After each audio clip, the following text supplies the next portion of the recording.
माँ बाप। वहीं थोड़ी देर बाद विशाल होटल राजमहल हादसे में मारे गए लोगों की डिटेल को पढ़ता हुआ आखिर में एक नाम पर आकर ठहर जाता है, क्योंकि पूरी फाइल में सिर्फ एक ही इंसान होता है जिसका नाम पासवान सरनेम के साथ होता है, नीलेश पासवान। गॉट इट, नीलेश, पूरा नाम नीलेश पासवान। नाम पढ़ते ही विशाल के होठों पर हंसी खेलने लगती है। आगे विशाल पढ़ता जाता है, नाम के साथ नीलेश पासवान का नंबर और परमानेंट एड्रेस पटना का लिखा हुआ मिलता है। लेकिन अभी नीलेश कहां रहता है, इस बारे में विशाल को कुछ भी मालूम नहीं चल पाता। फायर ब्रिगेड ऑफिस से निकलकर विशाल नीलेश पासवान का नंबर डायल करता है। हेलो, क्या मैं नीलेश पासवान जी से बात कर सकता हूं? दूसरी तरफ से फोन पर जवाब आता है, जी हां, मैं नीलेश बोल रहा हूं। आप कौन बोल रहे हैं? विशाल फोन पर जवाब देता है, मैं सेंट्रल गवर्नमेंट ऑफिस से बात कर रहा हूं। मुझे कुछ जानकारी आपसे शेयर करनी थी और आपसे कुछ पूछना भी है। नीलेश पासवान पूछता है, जी किस सिलसिले में? विशाल जवाब देता है, यही कि 2016 में होटल राजमहल में जलकर आपके माता पिता दोनों का देहांत हो गया था। इस बात पर सामने से नीलेश जवाब देता है, जी हां सर, लेकिन उनसे अब हमारा क्या लेना देना?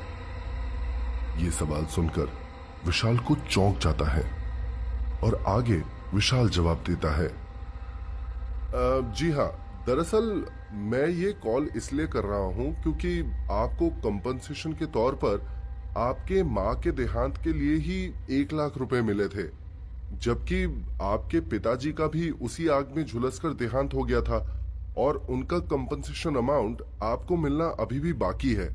तो हमारा ऑफिस आपको बाकी का अमाउंट देना चाहता है। सर, मैं ये जानना चाहता हूं आप हमें कैसे मिल सकते हैं? उधर पैसों की बात सुनकर नीलेश एक्साइटेड हो जाता है और अपनी खुशी को छुपाते हुए जवाब देता है, सर हम लोग तो जोधपुर में रहते हैं, आप हमें बता दीजिए, हम खुद आ जाएंगे। कहां आना है हमें पैसे लेने के लिए? नीलेश पैसों पर ज्यादा जोर देते हुए पूछता है और ये बात फोन के दूसरी तरफ मौजूद विशाल भी साफ साफ समझ जाता है। वहीं इस बात पर विशाल कहता है, नहीं नहीं, आपको तकलीफ करने की या कहीं आने की जरूरत नहीं है, मैं खुद वहां आ जाऊंगा।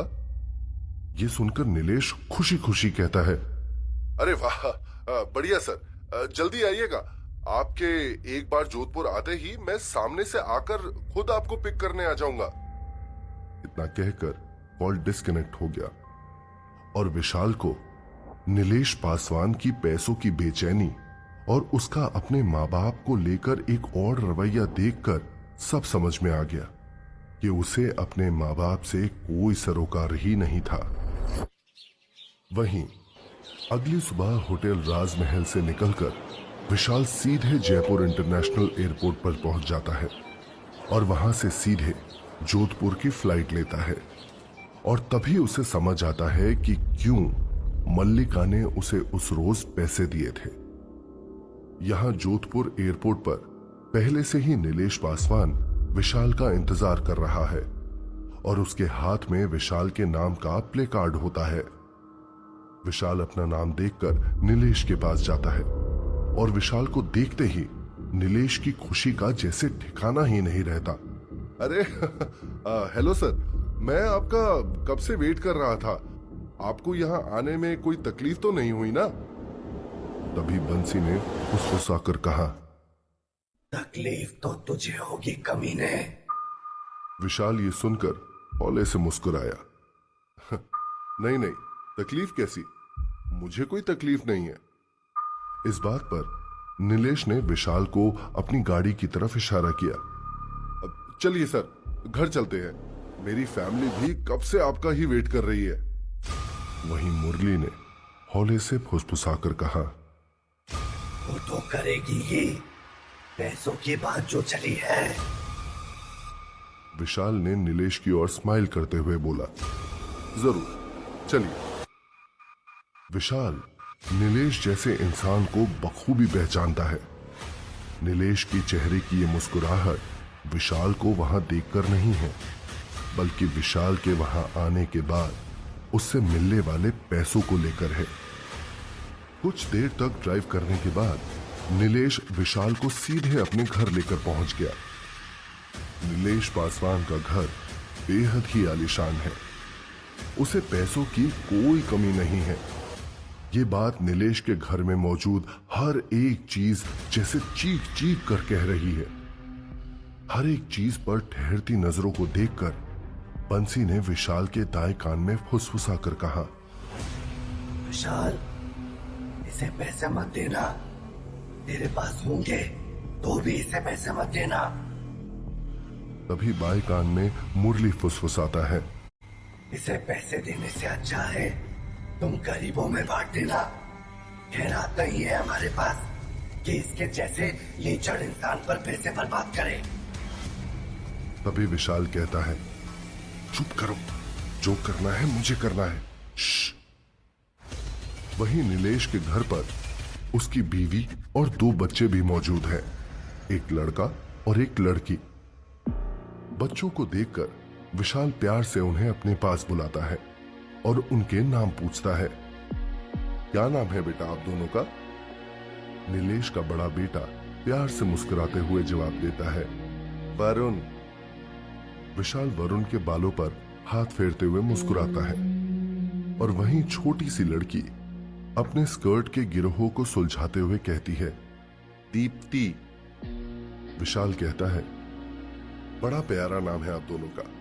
जाओ अब जाकर खेलो आप लोग। वहीं सोफे पर बैठकर विशाल की नजरें हर एक दीवार पर मौजूद अलग अलग तस्वीरों पर भी जाती हैं, जो देश के कई प्रसिद्ध जगहों पर खिंचवाए गए हैं। लेकिन उन तस्वीरों के बीच तो क्या, कहीं भी उन बूढ़े माँ बाप की तस्वीर नजर नहीं आती, जो बेसब्री से राजमहल में पिछले 7 साल से अपने बेटे बहू का इंतजार कर रहे हैं। विशाल अपने सामने बैठे नीलेश से पूछता है, आपने अपने माँ बाप की एक फोटो तक नहीं लगाई? इस बात पर अपनी तरफ से सफाई देते हुए नीलेश कहता है, अब वो क्या है ना, हमने तस्वीर लगाई थी, लेकिन हमारे बच्चे ना उनकी तस्वीर देखकर डर जाते हैं, क्योंकि उनका देहांत हो चुका है ना, और उन तस्वीरों को देखकर बच्चों पर बुरा असर पड़ता है। बस इसीलिए हमने तस्वीरें हटा दी। लेकिन कहीं ना कहीं विशाल ये बात अच्छे से जानता है कि नीलेश साफ तौर पर अपने माता पिता की सारी याद अपनी यादों के गलियारे से मिटा चुका है। तभी नीलेश मुस्कुराते हुए पूछता है, जी आप 1 लाख रुपए हमें देने वाले थे ना? हाँ, तो लाइए चेक दे दीजिए। अगर चेक ना हो तो हमें कैश भी चलेगा। विशाल कहता है, एक्चुअली वो होटल राजमहल के हादसे में जितने भी लोगों की डेथ हुई थी, उनकी याद में हम लोग एक मेमोरियल इवेंट ऑर्गेनाइज कर रहे हैं, और इसके साथ ही होटल राजमहल को भी रेनोवेट किया गया है, जहां सारी विक्टिम्स की पूरी फैमिलीज को बुलाया गया है। आप वहां आएंगे तो आपको सारे पैसे मिल जाएंगे। इतना सुनते ही नीलेश पासवान कहता है, सॉरी, 1 सेकेंड सर, मुझे जरा एक अर्जेंट कॉल करना है। आप चाय पीजिए, तब तक मैं कॉल करके आता हूं। इतना कहकर नीलेश वहां से चला जाता है और कुछ लम्हों के बाद जब नीलेश वापस आता है, उसके चेहरे का हाव भाव कुछ बदला हुआ नजर आने लगता है। गुस्से में विशाल का कॉलर पकड़ते हुए नीलेश चिल्लाते हुए कहता है, कौन है तू? बहरूपिया कहीं का? मेरे घर आके मुझसे झूठ बोलता है? क्या है तेरी सच्चाई? मैंने सब पता किया है, कोई होटल राजमहल नहीं बना है, क्योंकि उसका वजूद 7 साल पहले ही राख में मिल चुका है।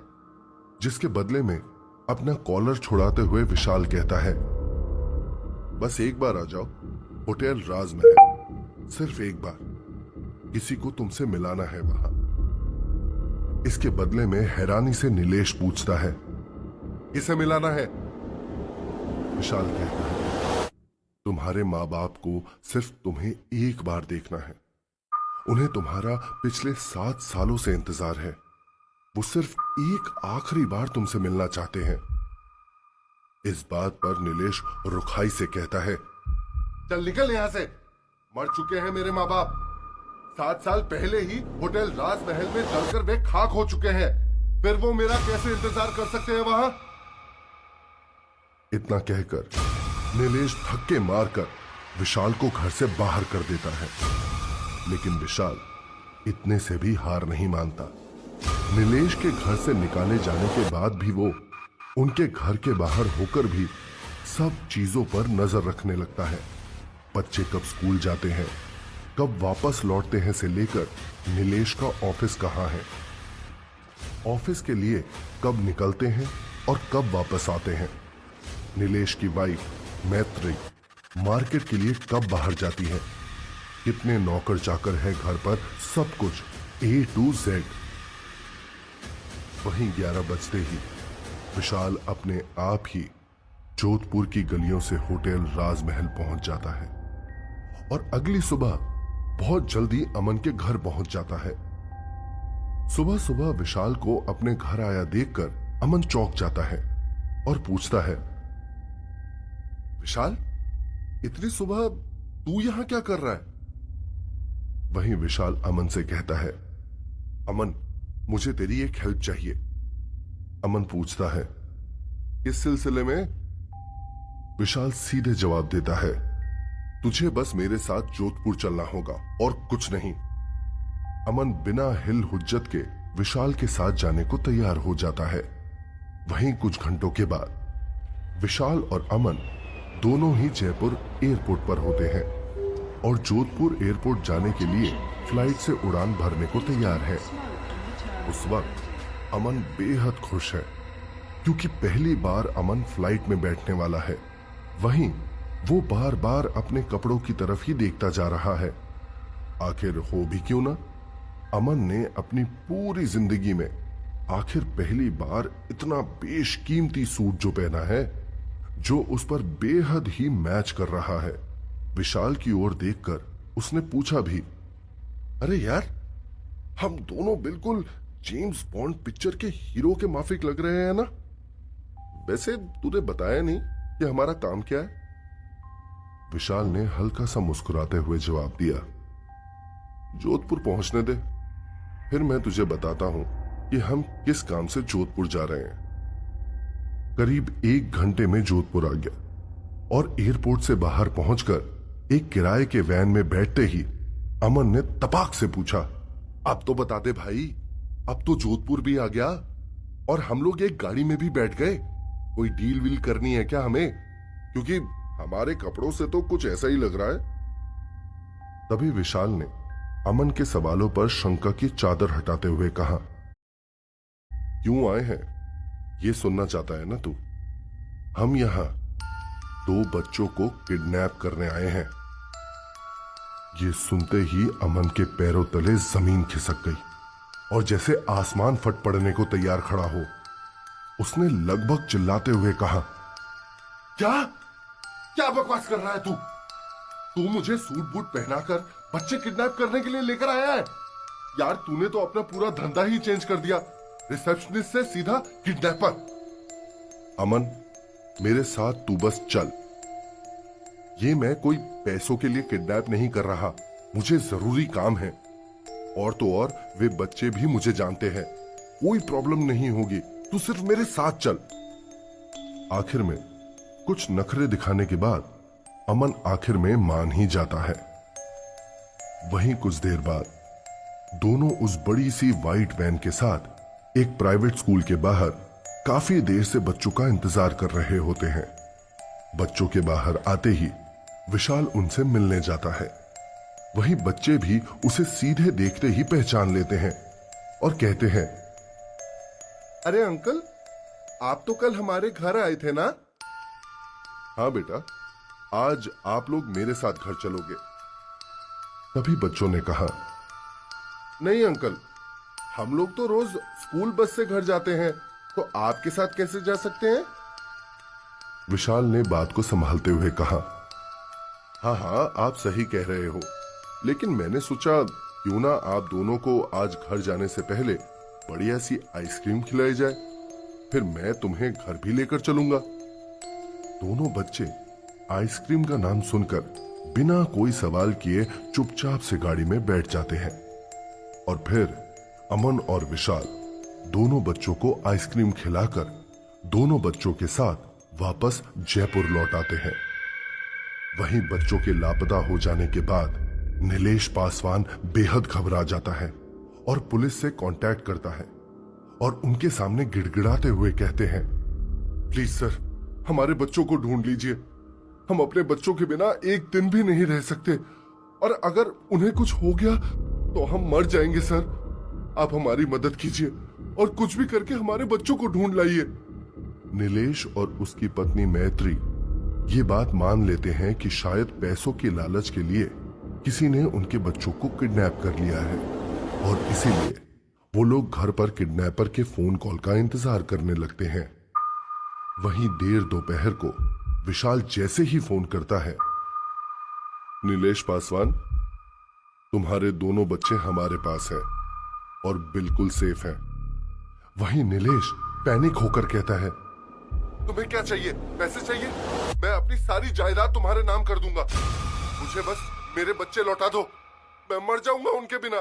मेरे बच्चे मेरी जान है और उनके लिए मैं कुछ भी कर सकता हूँ, तुम बस उनको कुछ मत करना।